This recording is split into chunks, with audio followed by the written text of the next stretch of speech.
Bien, nous allons continuer. Nous parlions des différents types de femmes adultères qu'on peut rencontrer et des femmes aussi qui ne sont pas adultères, comment elles se comportent.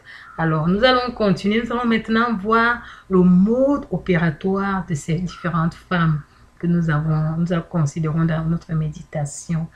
La femme mariée, comment elle agit? Alors, elle attend l'absence de son mari. Ça, c'est quand son mari n'est pas là, elle met ses plans en action. Alors, elle tend un piège. La femme mariée tend un piège. Et nous avons le lieu où elle le fait, c'est généralement dans sa maison. Nous pouvons le voir par exemple dans la conduite de la femme de Potiphar qui a attendu que son mari soit absent pour tendre un piège à Joseph. Nous avons aussi vu cela dans Jézabel qui tend un piège au prophète.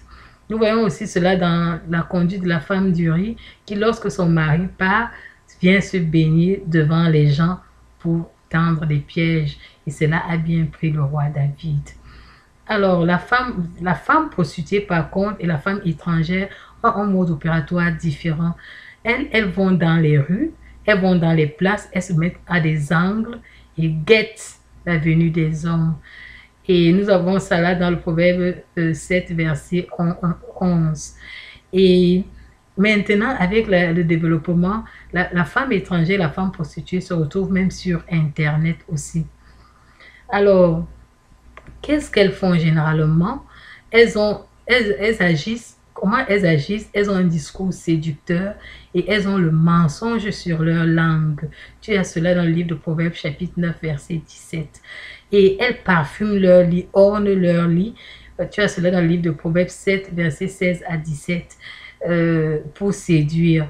Comment la Bible compare? La Bible compare généralement la femme prostituée et étrangère à un anneau au nez d'un porc. Et il compare aussi sa conduite à de la folie. Et il compare sa bouche à une fosse profonde. Tandis que la femme vertueuse, elle est comparée à une femme travailleuse, noble. Nous avons cela dans l'exemple de Ruth, qui était une femme travailleuse.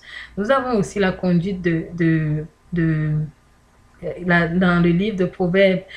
On compare aussi la femme à un navire marchand. La femme église, par contre, elle, on voit comment on dit qu'elle se préoccupe des choses d'en haut et elle est comme un arbre planté auprès des eaux qui donne son fruit en son temps. Nous avons par exemple la conduite de Anne, la femme qui était la prophétesse qui était restée dans le temple, qui priait en attendant la venue du Messie. Bien, nous allons voir maintenant les fruits de leurs œuvres. Et nous allons voir cela dans le livre de Galates. Dans le livre de Galates, ouvrons nos Bibles dans le livre de Galates au chapitre 5.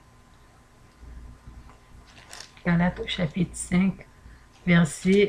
Nous allons d'abord déjà voir le mode opératoire des femmes prostituées et des femmes, le fruit des œuvres des femmes prostituées et des femmes étrangères. Dans le livre de Galates, à partir du verset 19, il dit: Or, les œuvres de la chair sont évidentes, ce sont la débauche, l'impureté, le dérèglement, l'idolâtrie, la magie, les rivalités, les querelles, les jalousies, les animosités, les disputes, les divisions, les sectes, l'envie, l'ivrognerie, les excès de table, les choses semblables. Voilà à peu près les fruits que produisent la femme étrangère et la femme prostituée. Tandis que la femme vertueuse et la femme église, voici le genre de fruits qu'elles produisent. Alors la Bible nous dit, mais le fruit de l'esprit, c'est l'amour, la joie, la paix, la patience, la bonté, la bienveillance, la foi, la douceur, la maîtrise de soi. Voilà les fruits de la femme église ou la femme vertueuse.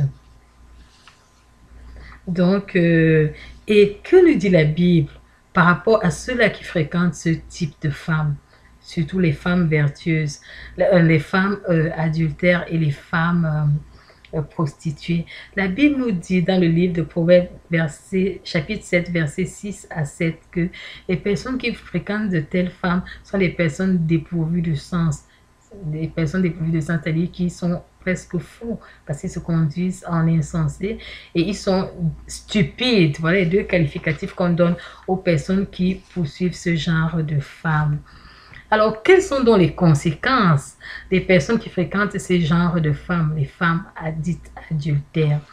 Alors, les personnes, nous allons voir, pour la femme mariée, la personne qui fréquente ce genre de femme s'expose. C'est comme si, la Bible dit qu'il est comme quelqu'un qui peut prendre le feu et qui vient mettre dans sa maison. Et parce que tu vas prendre le feu, tu viens mettre dans ta maison, ce feu peut te brûler. C'est encore comme si tu peux marcher sur des chardons ardents. Tu retrouves cela dans le livre de Proverbes au chapitre 5, versets 27 à 29. Et la conséquence, c'est que tu seras puni. Bien, pour la femme étrangère et la femme prostituée, les conséquences sont la mort. C'est qu'elles peuvent te pousser à abandonner Dieu comme les femmes de Salomon l'ont poussé, ou bien encore, elles peuvent, une épée peut transpercer ton foie, ou bien tu peux même mourir spirituellement parce qu'il y a la mort physique, il y a aussi la mort spirituelle. Donc, ces femmes étrangères et prostituées peuvent te conduire là. Tandis que les femmes vertueuses, avec la femme vertueuse, tu trouves le bonheur. Et la femme église trouve la vie éternelle. Bien. Quel avertissement nous pouvons donc recevoir de cette méditation sur la femme, sur l'adultère? C'est que l'adultère de la femme étrangère et prostituée, c'est que la Bible t'avertit en te disant qu'elle a déjà fait tomber plusieurs dans le livre de Proverbes chapitre 7 verset 26 et qu'elle a tué plusieurs spirituellement et physiquement et sa maison est le séjour des morts. Fais attention. Alors, avec la femme mariée, tu risques la punition et tu peux même aussi être tué parce que la colère de son mari sera meurtrière. Avec la femme église, tu as la protection. Et avec la femme église, tu as la protection, la bénédiction, la croissance spirituelle, tu as la prospérité, tu as l'abondance, tu as la connaissance de Dieu et bien d'autres choses encore. Avec la femme vertueuse, tu as le bonheur.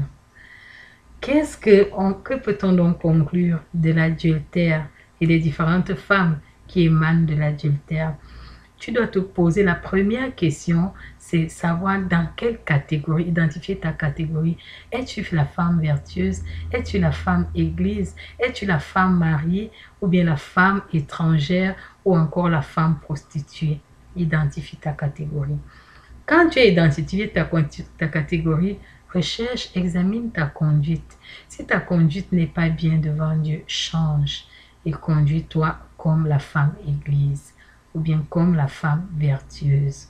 Répands-toi, change, persévère, apprends à connaître Dieu en lisant la parole de Dieu. Tu deviendras une bonne femme. Maintenant, peut-être me demanderas-tu comment identifier la femme, la bonne femme, au cas où tu veux te marier. Alors, sache que le diable se change en ange de lumière constamment et tu peux te tromper. Nous avons vu les différents lieux où ces femmes se trouvent.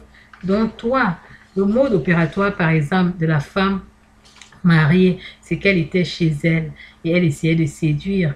Alors que la femme prostituée, elle se retrouvait dans les rues. La bonne femme se retrouve généralement dans le lieu où elle se trouve. Et il y a deux endroits où tu peux trouver la bonne femme. Dans ce qu'elle fait dans son travail ou bien dans la maison de Dieu. Mais dans la maison de Dieu, tu dois encore pouvoir discerner. Et là, tu peux voir l'enseignement que j'ai donné sur les motifs de nos choix. Là-dedans, je précisais que pour pouvoir faire le bon choix, il faut prier, il faut exercer le discernement. Si tu écoutes bien l'enseignement, tu auras bien d'autres conseils qui peuvent t'aider pour toi qui veux faire un choix. Mais ça, ce n'est pas l'objet de notre étude. L'objet de notre étude, c'est juste simplement de te mettre en alerte, de t'avertir que l'adultère déjà en lui-même, il n'est pas bien devant Dieu. Parce que nous allons essayer de lire ce que la parole de Dieu dit à propos de l'adultère. Il dit dans Exode 20 au chapitre 14, tu ne commettras point d'adultère. Si un homme commet, dans Lévitique 20, dit, si un homme commet l'adultère avec une femme mariée, avec la femme de son prochain, il sera puni de mort. Voilà ce que la Bible nous dit en ce qui concerne l'adultère. Et toi et moi, nous venons de voir qu'il y a plusieurs types de femmes. Il y a les femmes les femmes étrangères qui ne connaissent pas Dieu, qui peuvent te conduire à l'adultère. Il y a les femmes même prostituées qui ont la mise qui séduit. Et il y a les femmes qui sont mariées qui peuvent te tendre un piège. Il y a des femmes qui sont vertueuses et qui servent l'Éternel. Et il y a aussi la femme qui est engagée avec Dieu, qui ne brise pas son alliance. Je t'encourage, mon frère et ma sœur, à ne pas commettre l'adultère, à ne pas laisser tes charmes exposés pour conduire soit ton frère, soit ta sœur à commettre l'adultère. Parce que l'adultère n'est pas attribué seulement à la femme, l'adultère est aussi attribué à l'homme. Sois sage et que mon Dieu te bénisse. Je ne connais pas la condition dans laquelle tu te trouves. Si tu étais déjà prêt à commettre l'adultère, renonce-y. Si tu y pensais, voici le temps de purifier tes pensées. Si tu avais la conduite, par exemple, adultérienne, voici le temps pour toi de changer. Le Seigneur, en ce moment, au travers de ma voix, te parle pour te dire, mon enfant, je hais l'adultère. Je hais ceux-là qui commettent l'adultère. Ne le commets pas. Sois sage dans ta conduite. Père, merci pour ce merveilleux moment de partage. Tu es celui-là qui nous aime. Si tu nous avertis sur l'adultère en ce jour, c'est parce que tu ne voudrais pas, oh Dieu, que nous nous perdions, mais tu voulais que nous ayons la vie éternelle. En ce moment, je te présente mon frère et ma sœur. Oh Dieu, ceux-là qui ne te connaissent pas, qui marchent dans l'ignorance, comme la femme étrangère. Voici le moment, oh mon Dieu, où tu peux étendre ta main pour toucher ceux-là, oh Seigneur, et les ramener à toi. Ceux-là qui sont prostitués, oh Dieu Tout-Puissant, et qui le font consciemment, qui vendent leur corps. Père, aie pitié. Si en ce moment, tu es, oh Dieu Tout-Puissant, dans cette position, je te prie de revenir à Dieu. Je te prie, oh Seigneur, afin que tu touches ceux-là qui se prostituent, afin qu'ils reviennent à toi, qu'ils reviennent dans le bon sens, parce que tu les appelles insensés. Je t'en prie, au nom de Jésus, reviens dans le bon sens. Seigneur, je veux encore t'élever, oh Dieu. Ceux-là même, oh Père éternel, qui sont dits vertueux, ceux-là qui sont dits églises et qui ont brisé cette alliance, oh Dieu, en se comportant mal devant toi, en allant vers des faux dieux. Père, voici le moment de la réconciliation.